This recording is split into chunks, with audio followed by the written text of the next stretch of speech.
Hello, and welcome back to Mellohi, a DSMP podcast. This is episode 16, and today we'll be discussing Ponk's lore stream, lore transcripts, and new builds on the server. As always, we refer to characters by name and specify when we're talking about the writers, and we also try to focus more on analysis. Ponk lore! Ponk lore! It's the obligatory Ponk mention, but it's just all Ponk. It's not obligatory. It's just Ponk. Ponk did a lore stream. He did. He's in a cave. That's most of what I know. He's in a cave. He has isolated himself from a society. H-bomb on something. It was very vague, and then Ponk also mentioned a we, but we don't know who that we is. And also started off by being narrated by Ponk wearing his Eggpire skin that he never actually wore in canon. That's an egg. Yeah, I don't know what's up. Wait, that was the Eggpire skin? Yeah, the one with all the red removed, soaked up by the. I know he was all I know his skin during that stream was all roughed up. Yeah.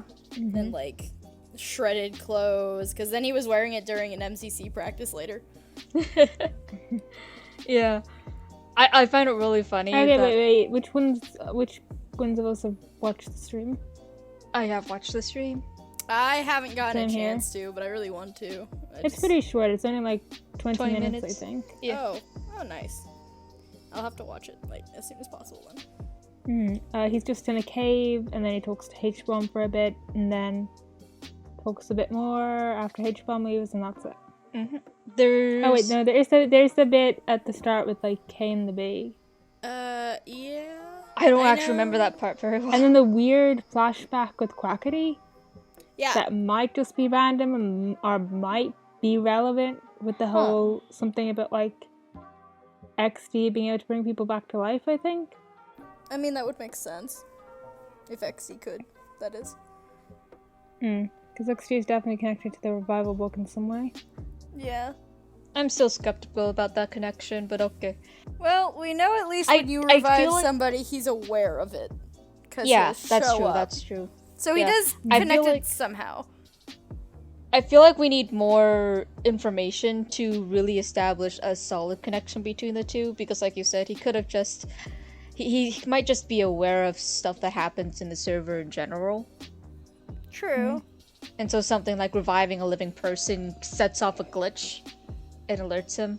Because he doesn't come over a second time. Yeah. He can apparently choose to show up or not. But back to Ponk. Ponk! Actually, wait. I just thought of something that could explain why he didn't show up the last time. Because Techno technically died to the anvil, but the totem just brought him back right after. So maybe in XD's eyes he had lost a life, and maybe you can use the revive book to bring back some lives before they're actually dead. We don't know if I didn't look the second time because he kind of had his life brought back, even though it feels a bit too Techno has 4 lives. Techno has 4 canon lives now. It's an interesting theory, but we just don't know. Yeah, I thought of it in 10 seconds, so. Occam's Razor. I follow Occam's Razor.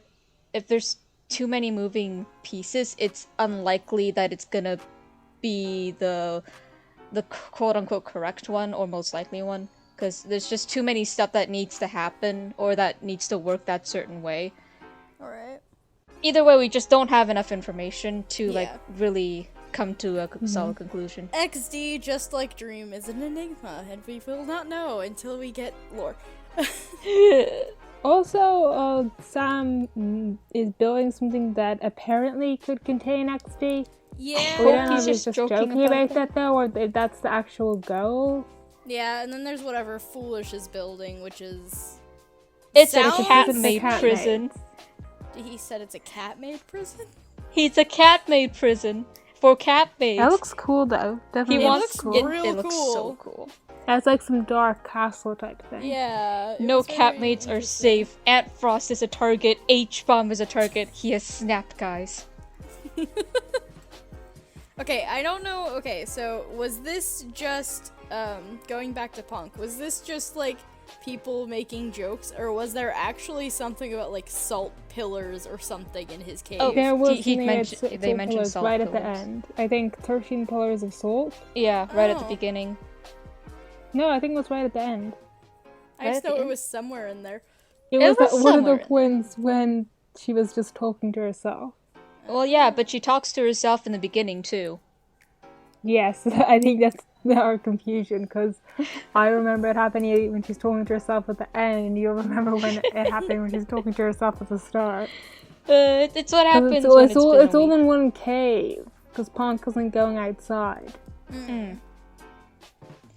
Isolation. You're right. And She's that's like call H-bomb over. Might go beside the hill. She mentioned something about the sunlight. About not wanting to be under the sunlight. Okay, so from what I know, Ponk talks to... It's like an egg thing.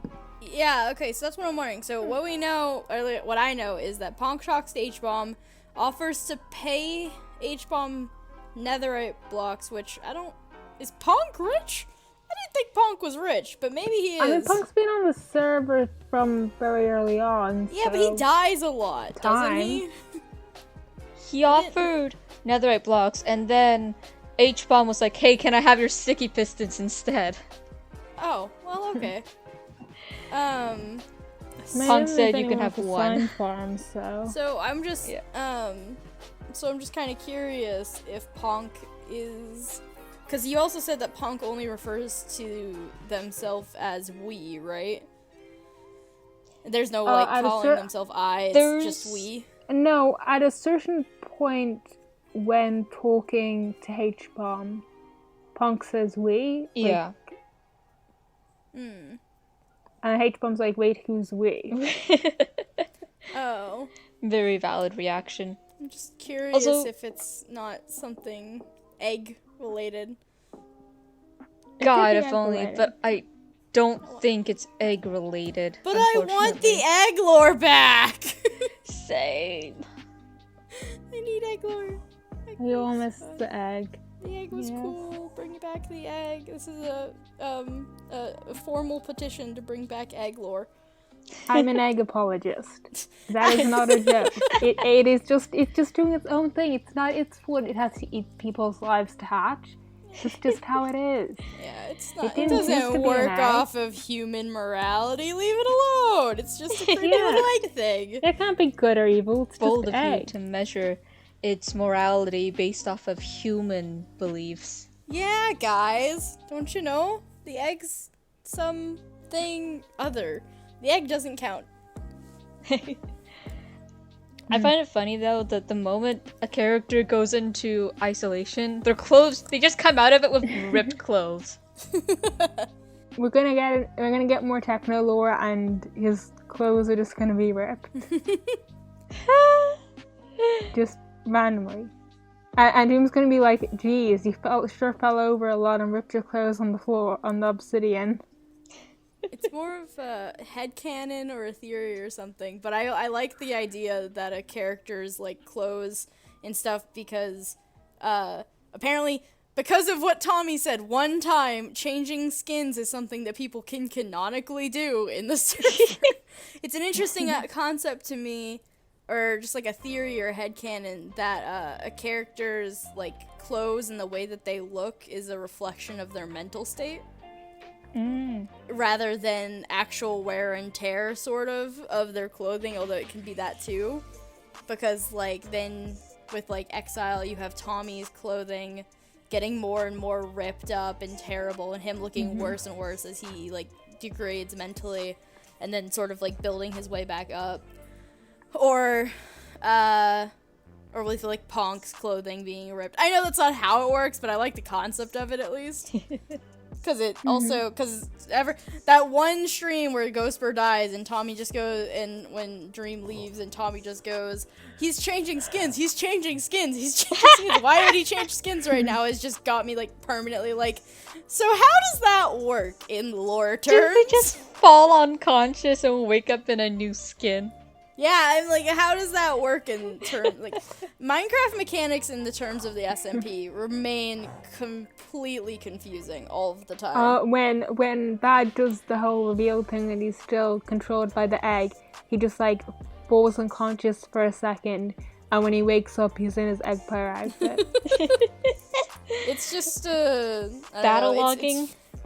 It's just funny that they never explain some things with like Minecraft mechanics, and it works because I feel like if they tried to explain it, it would just get more and more confusing rather than clearing anything up. So it's probably better that they don't. But it's very funny to just try and come up with ways to regularize it. Stories like when those very kind of wonky fantasy stories, like there's magical potions and enchanted weapons and stuff. But then there's also just like plain old Minecraft mechanics. Yep. There's just nuclear weapons. We skipped somehow from fantasy, sort of like medieval weaponry. Like according and, to Minecraft Education Edition, Redstone is canonically radioactive. Yeah. Oh, I didn't know that. That's fun. Battle logging is them falling unconscious in the middle of a fight and everybody else leaving them alone out of courtesy. It's just so funny because, like, Technoblade just goes into hibernation for like 3 months whenever he doesn't feel like streaming. Yes. Or training. Off-camera grinding.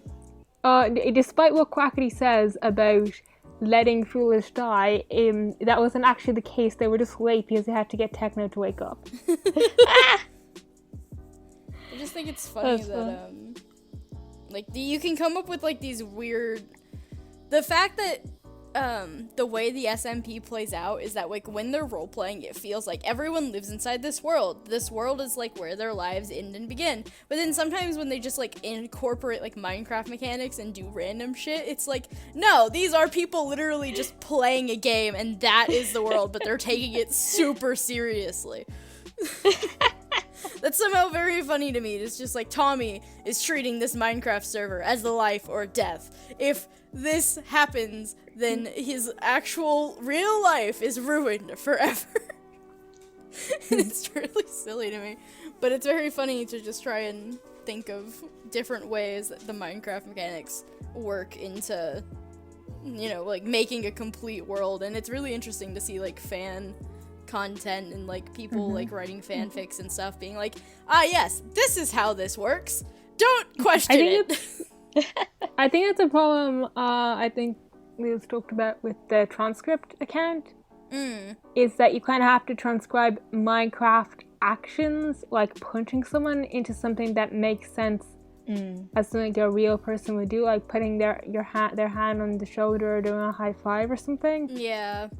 I think I've read a few different transcripts done by a few different people, and while I appreciate the extra flair, sometimes I feel like it's too extra and it starts edging into fanfic territory instead of it's just a solid transcript. So like, I went to go look for a part about what transcript about the disc finale where Dream refuses to come down, and it adds a lot of flair into how Tommy kills Dream.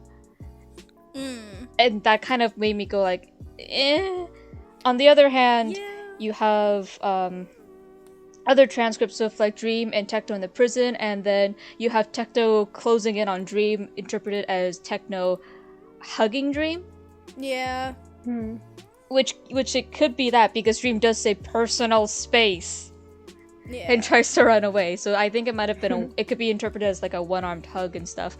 I don't know, there is like a certain amount of like interpretation that you have to do to try and like if you're trying to make it into a story, there's definitely like a certain level of like, well, is in this circumstance two players punching each other, them high-fiving? Is it handshaking? Is it someone actually punching another person? Is it someone just grabbing someone and pulling them away from something? Because like I know specifically with Exile, this gets brought up a lot because there were a couple times when Dream punches Tommy to drop his items, and some people interpreted that as him actually punching Tommy or like going really far with it, and other people were just like, well, yeah, he like pushed him and like he punched him, but it wasn't like as bad. It feels like he was poking him to do something. Like, so there was like that difference between depending on like how you look at it. Or I know with the Big Dream SMP transcription account, I was just reading their one that they did where it's Tommy, Quackity, and Wilbur in the button room, and they're trying to like talk him down from blowing it up the first time. This is the first time like Quackity's heard about it. And it was that scene where Wilbur keeps getting boxed like a fish in the corner by Tommy and Quackity with the stone to keep him from doing the button. And I know, like, Lou had a really hard time trying to figure out how do we write this in the transcription to make it not just be, like, how do you narrate that? And, like, I feel like to one extent you could have just gone the route of Quackity and Tommy place stone in front of Wilbur to keep him from hitting the button. But they went, like, a more descriptive route with it, where it's, like, they pile up rocks to block him in, blah, blah, blah. And I was like, I don't know how I feel about that. I think because like I get why they need to do it, but at the same time I'm just like, it kind of feels like you're adding a lot more to the situation than can be naturally interpreted that way, because again it's the Minecraft mechanics thing. Like, how do you translate that into like I feel like it would have been better just to be like they put blocks to block Wilbur, and I don't know. Yeah, like I feel personally I would prefer it if they just talked about Minecraft like it is Minecraft, because the world they're in, it's Minecraft. It has blocks, it has these stupid mechanics, and if you're watching the DSMP, you should have at least a little knowledge of what Minecraft mechanics are like, so you don't need to... There's actually something I want to bring up that kind of contributes, what I want to bring up earlier, that kind of contributes. I don't think it is good for, like, coming up with like ideas for something you might want to explore in fanfiction. Like when I saw this morning was the idea that in a more realistic version of events, Tubbo's execution in Manberg, instead of him being boxed in by cement, like them pushing him onto the throne behind, and then pouring cement to stop him from being able to move. Yeah, that was also Lou. Yeah, Lou wrote that. I remember seeing it, how she was describing it as like Tubbo actually being like quick drying cement being like poured on so that he was like stuck to the chair. And I think that is like a very interesting interpretation of it, because it makes it a lot more horrifying, which is kind of good in that scene, because that's what the execution's meant to be. It's meant to be horrifying. But both Tubbo and Techno were kind of trapped in the situation. And it also didn't really have much of a choice. And it also sort of answers that question of that a lot of people like argue about over whether, well, could Techno have done something else? Like, if you make it so that it's not as simple as just Minecraft, he could have dug him out and give him an ender pearl and they could have run for it, then it makes it makes the story make more sense, you know? Like, because I think that was a lot of the problem with like that execution between Techno and Tubbo, is that everyone knows Techno's like baller at the game. Like, you can't kill the death god or blood god or whatever. But then you have to like plot reasons, because for plot reasons it had to happen. And I mean, there was justification in story, the fact that he wasn't sure about the power of the rocket launcher. He thought Manberg was a lot stronger, and he thought he was outnumbered. None of them really like stood up. Yeah, exactly. Or protested. And so against the execution. It's as not, far as he knew, they were all against him. Yeah, it's not just plot reasons, because it's also in story it makes sense too why Technoblade wouldn't have thought up to do something else. Yeah. Like, there's definitely, like, in canon, they've made reasons, like, why Techno thought that this was the only option. It's the problem of people who really liked Tubbo or really liked Tommy and really wanted to blame Techno for it don't really... They take too much of, like, real-world Technoblade's actual skill and their canon knowledge of things, and don't consider the fact Honestly, that his character doesn't have any. A lot of the problem with people who have bad takes on Dream SMP characters is they act like everyone knows exactly what the audience knows. Mm-hmm. Oh, yeah.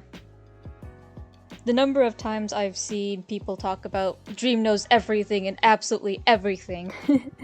It's just like, bruh. Yeah, He's stuck in a prison. What do you think he's doing? And then sometimes they even do the opposite thing, where they'll say, like, they'll really want something to be canon, or for a character to not know something, because it makes them look better, like, saying that Wilbur doesn't know about Exile, because he might not know the whole story, but he clearly knows enough to say that he would have tried to fight Dream if he was there when it was happening instead of Ghostbur. He just doesn't care. Yeah. So him remembering more is very unlikely to change his mind on that. Oh yeah, I don't... And then I see people acting like, oh, he only remembers the good bits of Exile. Like, do you really think he would have said that he would have gushed Dream or he stood if he only remembered the good bit of Exile? Yeah. And it's just, I think, yeah, once again, it's kind of that problem of we as the audience know more than the characters do. But we as the audience also, in some circumstances, don't know as much as the characters do, especially with characters that we don't get the point of view of. So, like, we don't know what, like, Dream knows, and we don't know what, like, Schlatt knew. So, it's a lot of people presuming that they know everything. Either in the sense of, like, well, people thinking, well, there's nothing else to Dream's character. I know everything about him, and because he doesn't have a point of view, there's nothing that I need to consider from his point of view. Versus Honestly, like, the whole being like, point of view argument is sort of like, do you read, like, a first person, like, do you read, like, a book? Do you read, like, I don't know, what's Harry Potter? Do you read Harry Potter and just think that every character that isn't Harry just has nothing to them, has no initiative beyond... Do they not exist beyond what Harry sees? Harry Potter isn't a great example because there are a lot of characters in Harry Potter that are like that. But, you know, you get what I'm saying. I think the thing for me is always that I think people forget that this is a role play and not, like, it's not the same as reading a book or a TV show. Because the thing about a role play is that everyone is playing their own character that they are invested in writing. In just a normal story, it's a self-insert. Only one or a few writers, stuff split up and the focus is put on the main characters. Yeah. So there can be characters that don't really have much to them aside from the role they're meant to play. Yep. But it's not the same in role play because every character is the main character. Because every character is someone dedicated to writing them and to telling their story. Exactly. Yeah. Even if it's not shown. Like Dream's character, he's his own character. He's not just this piece used in other people's stories. You have to, like, consider they're not actors playing out a singular story some one person wrote. They are people in a group chat role-playing with their characters and how they want to do stuff. And it's like, consider the Dream bit. Dream very much could have just said, no, that's not what's happening to my character. Or with, like, Charlie and his piece of slime that's stuck in Fundy now. They could have said, no, that didn't happen, but no. Instead, because it's a role play, they agree with what the other person's saying and follow along.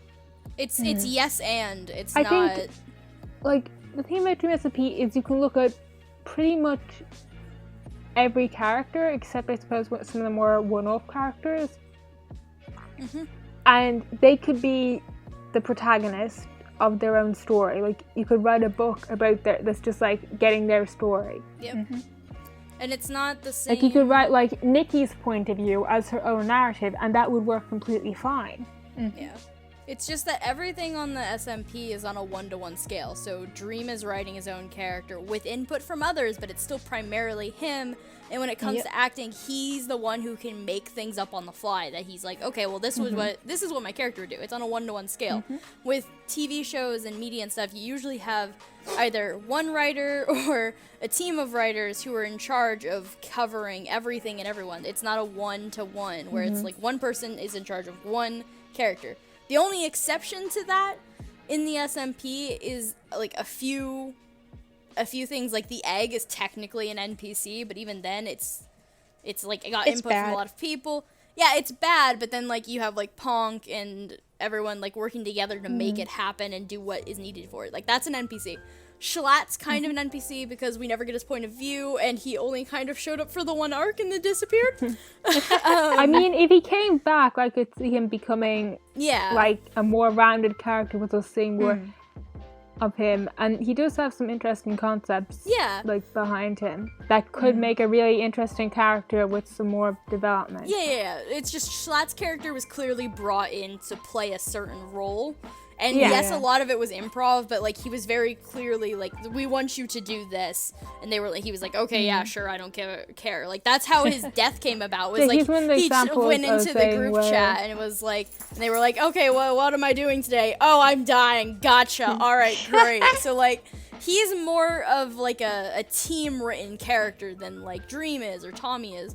Or even actually, to some extent, Tommy is sort of a team-written character because Tommy and Tubbo are some of the few characters where a lot of what's being written for them is being written by someone else because Wilbur handles a lot of their character stuff. But even in the moment, they're still, like, improving and they're still coming up with things for their character and doing whatever they want. So, it's, again, it's not, like, a strict, like, scripted, like, well, this character's motivations are this, this, and this, and everyone who's acting this knows this. So it's very much, it's very one-to-one. It's not an acting, it's not a TV show recording, it's a role play, which is very different, and I think people forget that a lot. Yeah. It's like, have you guys ever role played in a chat room before? Yes, far too often. Have you? It's like that. It's like that. Yeah. Like, even... Like, I compare it to D&D in my mind in a lot, except even here we don't really have one single dungeon DM. master. Like, we had one with Wilbur at first, but that's clearly not the case anymore. I have done a roleplay that is kind of similar in the sense that there was a small group of people who were responsible for making certain decisions and, like, facilitating discussions between people on specific lore events. Yeah. That's pretty typical. The main sort of character arcs and everything were all done by the people playing those characters. Yeah, there's no one like getting together and being like, well, this is going to happen, and then this character is going to react like this, and this character is going to react like this. It's, okay, this thing is going to happen, everybody, what do you do? It's not, like, and in this case, they have like a team of people being like, well, this is what's going to happen. What is everyone's going to be like? What is everyone's reactions going to be? And how they get to those reactions is very much up in the air. It's not like... The one I did was sort of like this survival horror type thing. Oh, yeah. Where, like, a certain amount of people had to die. So there was a group of people who basically just, like, randomly picked who had to die each, like, round. And then they just put all the people that had to die in a group chat and said, hey, figure out how you're gonna die. Is it weird that I've... And then they played that out and, like, everyone else would just have to figure out what was going on. It's kind of funny, because I've done, like, roleplay stuff for, like, a really long time. I've only done D&D for, like, the last 3 years or so, but, like, I've been doing, like, group chat roleplays and stuff for as long as I can remember. And I think the longest running one that I have right now has been going for, like, 5 years almost. And at first, like, one of the other people involved in it was the one in charge, and now I'm the one in charge. And so I'm constantly having to balance of like, well, I have actual characters like in this, but then I'm also supposed to be like driving the story a certain route and playing all the NPCs. And like, even that's not really what's happening with the Dream SMP, because they have like a group of people who do come up with their main plot lines, but anyone else is allowed to come up with their own plot lines. It's just a lot of the time other people are kind of afraid of fucking up theirs. So there's a lot of like... Quite frankly... I want them to fuck up the main plot lines. I want to see what happens. I want to see them adapt and improv. Yeah, I kind of miss like let's have a second like Red Festival event where something goes just extremely wrong, and everyone just has to improvise around it instead of just going like, oh no, that's not canon, let's start over.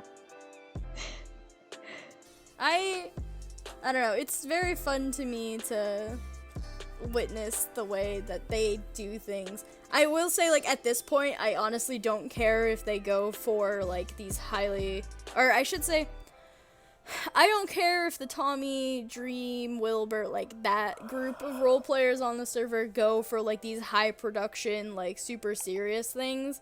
I'd rather they just do something. Because I don't care what you give, you just give been us shit. dragging out for months, and I think a lot of the other creators doing their own role plays for the most part have either gotten bogged down with, like, scheduling things like the Egg did, or they are, like, not sure how to make something themselves, or they're not sure how to make something themselves without fucking up that plot line that's been taking forever to get through. And so there's a lot of caution on a lot of different people's parts to do anything, because they're like, well, we want to do stuff, but we don't want to mess up somebody else's. I don't know how. I can't get other people to come and hang, like, and like do stuff with me because they're busy. And so it's a lot of conflicting things that have made it so that lore generally is a little slower. Although that's not completely the case, because we've got Jack Manifold and we've got Prison Ponk lore and in the Foolish. next 2 weeks. And we've got, that main group is doing lore soon. Foolish is like on the SMP 90% of the time. Yes. If he's not playing Valorant. Well, at this point, he's Yeah, been I doing like think 2 streams a the day. main people who've been doing lore recently, outside like the big lore group, I say with quotation marks, is Foolish, Ponk, and Jack. Yeah. Puffy's also Puffy doesn't do lore, but she's also on the SMP pretty frequently, and so is Bad. Whenever he's playing Minecraft, it's always SMP. Pretty much, or Munchie. He's always on Munchie. Yeah, or I've also SMP. noticed Sam is streaming more often now. Yeah, Sam finally got some time Because freed up. he's got more time. Yeah, so he's on the SMP as well now. Let's talk about that project again, actually. It's a apparently giant it's gonna be, terraforming like, mountain. 10 times the size of the prison. I think he said, He's what was confirmed it, it's a terraform project. Yeah. Mm. I think I don't know if it was joking or being serious, but I know he told Phil that, or Phil? Is he gonna or build a someone? mountain? Like, does he just watch Hermitcraft and did he just decide to build a mountain as well? Like, did he see Beat-Ups build an entire mountain in like a few days and go, yeah, I'm gonna do that I want to too. do that. I'm just watching my Tumblr Honestly, dash and you know all what I these think is kind of hermits funny building is the giant fact mountains. that you can tell that Third Life SMP was kind of based off Dream SMP with the 3 live system, and then you're dead permanently. But then they went and took the idea from Third Life SMP and tried to make the 30 Days SMP. Yeah, that didn't last. That didn't last. We can see that they kind of said, wait, what do we borrow your concept back? See, the problem with a lot of those servers, though, is I think that they start them, and it sounds exciting, but then they run out of things to do on it.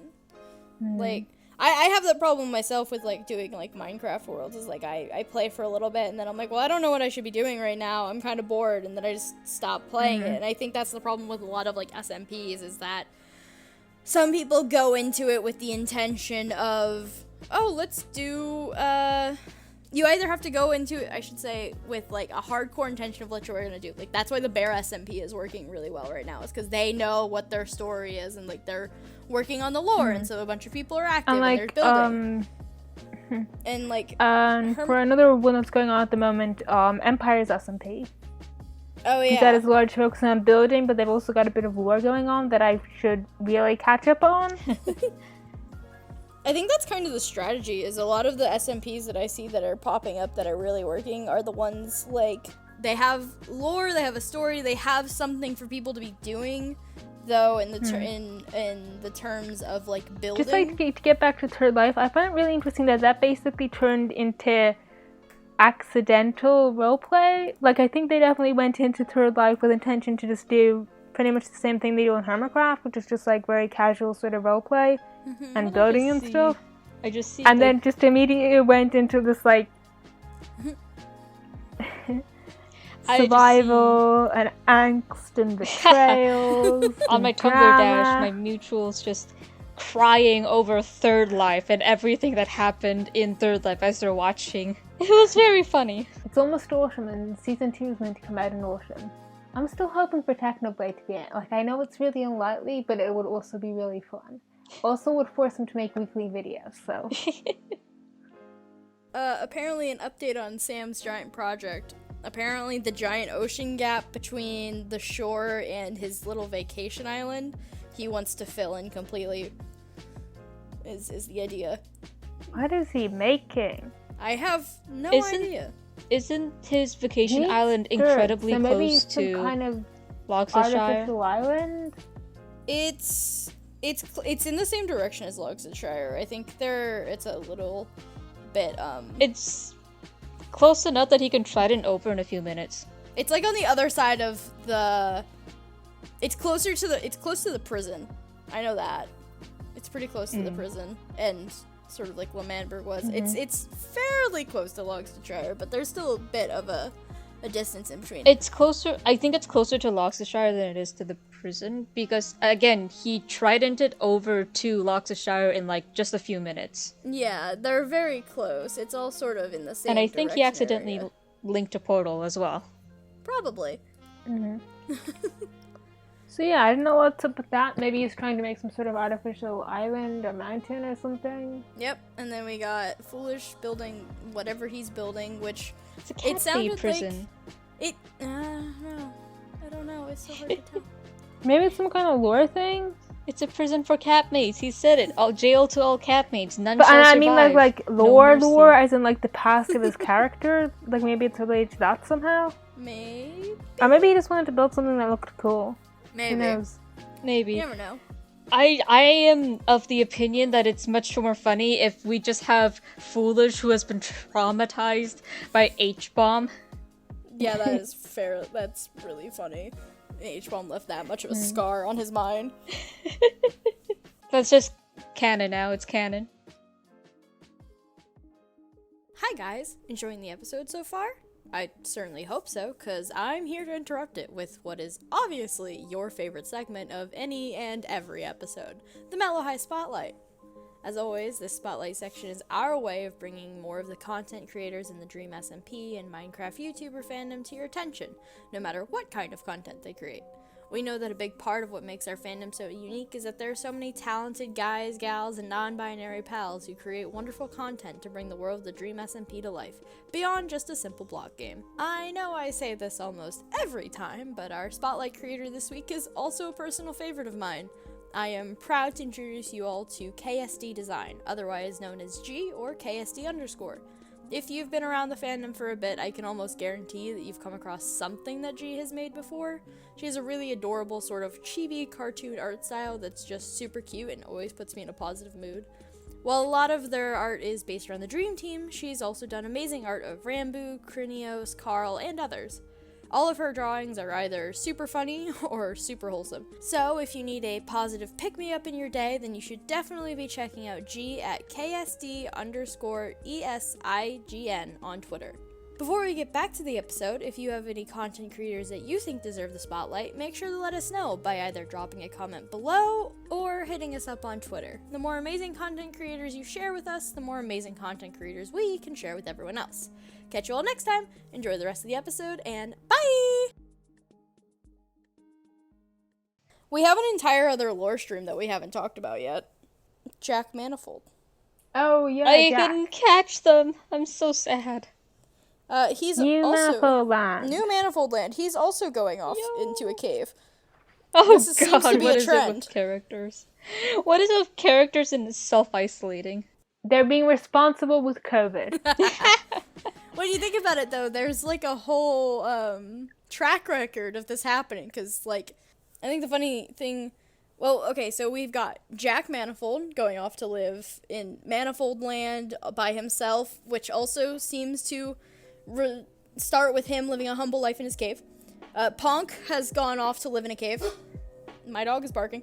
H-Bomb went off to live entirely isolated from everyone else, far, far away.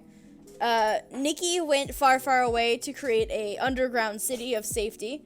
Dream went far, far, far away to create his evil villain vault, what is with all of these people and deciding that, I've had enough emotional trauma. I'm going to go set up a base far, far, far away from everyone because no one actually cares or loves me.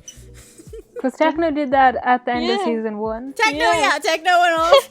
Everyone just is like, oh, man. No one really... There's a lot of a trend in the SMP of being like, wow, just people don't care about me. And you can just play single-player Minecraft.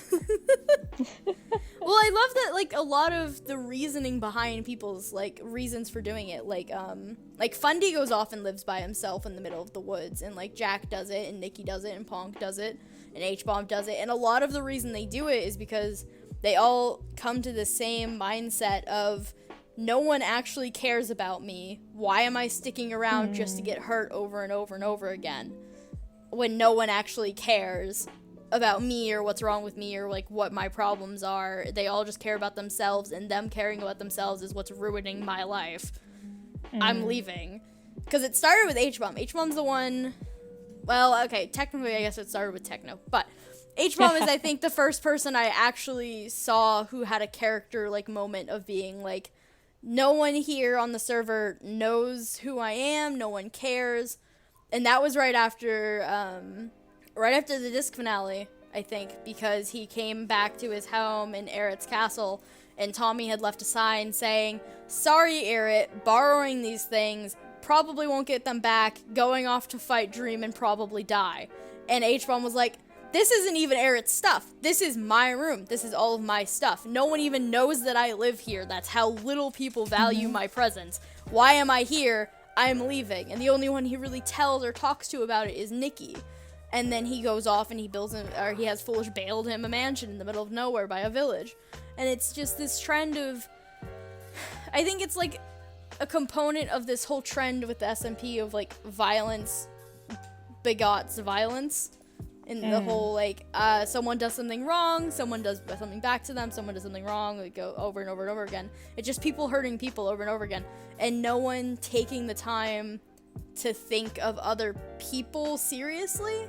Because even if we go with the philosophy that, like, Dream's goal was he wants peace on the server, when he was doing that, he didn't really think about necessarily, like, the exact, like, well-being of individuals and, like, what would make them happy. He was just like, oh, this is what I have to do to bring peace, and that will make everything fine, without actually considering other people's feelings. Or, like, Tommy does it all the time.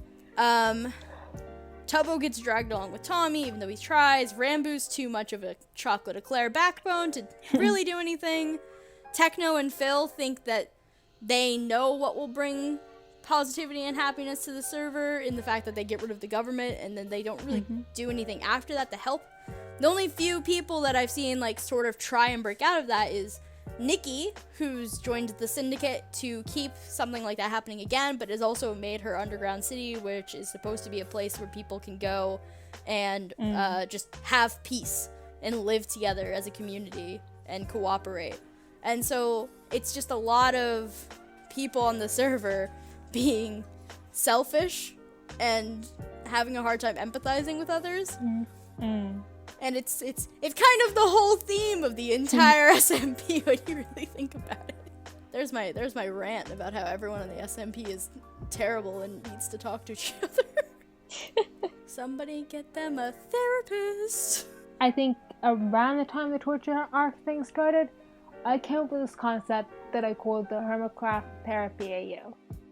Which is basically, you know how there's all those AUs of Tommy going to Hermitcraft for therapy? Yes. And there's a few where it happens with Dream as well. Yes. That's what with every member of the server. Yes. The one where they're running around trying to keep people from interacting with each other. And they have to have like this whole chart of who is safe to interact with each other. Like, Technoblade and Dream can interact with each other, but do not let any of them near Quackity. Do not let Quackity near any of them because that's going to end in pain. Rambu, safe when he's asleep. I like the MCC AUs that people have done, where at the end it's kind of revealed, like, everyone from the Dream SMP that gets into MCC has this sort of, like, silent awareness of the fact that things are fucked on the SMP, but they don't want to tell anyone about it, and the MCCs usually end with it somehow being revealed that the Dream SMP is a giant fucking mess, and all of the admins of like Noxite and MCC being like, oh, we're fixing this, and they like shut down the server and get like everyone a therapist, and I'm just like, this is what I want. Just everyone get so far away from each other, and even if I don't like you, like I don't like the character, I still want you to see a therapist because you are causing a bunch of problems and making a bunch of other people's lives miserable. So if we can just fix you, then maybe we can fix everyone and we can all just be happy. That's great. It's my general mentality about the server. Like, I don't like Quackity and I don't like Wilbur. I hate both of their characters. I think they're they're terrible people. But I still want them to get that, nice recovery healing arc. Because if they get, healing, then maybe they'll stop ruining other people's lives. And that's all I want. I just want everyone to be happy. Why is that so hard? Because they don't want to be happy. They want to be miserable and sad. Because angst is fun. It's because all of the writers are angst writers. That's what I was gonna say. It's like, none of them know how to be happy. Look, you can look no further than the prison arc to confirm that, because the prison arc started and people made angst of it, and then the prison arc got angstier than the angst bit. Oh yeah. And then in return, the fanfic had to get angstier. Oh yeah. To keep it, look, if angst fanfic always has to outpace the original. That's like a rule of angst. And then fanfic. Dream just makes it worse than the angst fanfics we write. Oh yeah. And then the torture arc started, and we're just like, this is like way worse. Like, the best we could come up with is like him being mildly tortured by Sam, and then you have Quackity coming in every day. Yep.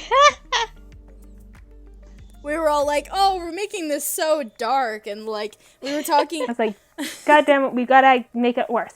Okay, Quackity can shapeshift, and he shapeshifts into Dream's friends when he's torturing him. Gotcha. It's like, everyone on that SMP is sad. Like, I don't think there's a single happy character. Or, like, a permanently happy character. Everyone's messed up somehow. Like, the best we have is Rambo, and he's living in, like, complete denial and oblivion of all of the bad things. Which is the only reason he's a happy character. I mean, Foolish is doing okay. Yeah, but he's also mentally torturing people by trying to pose he's not sad. Everyone's either sad and depressed or messed up in the head, and there's no...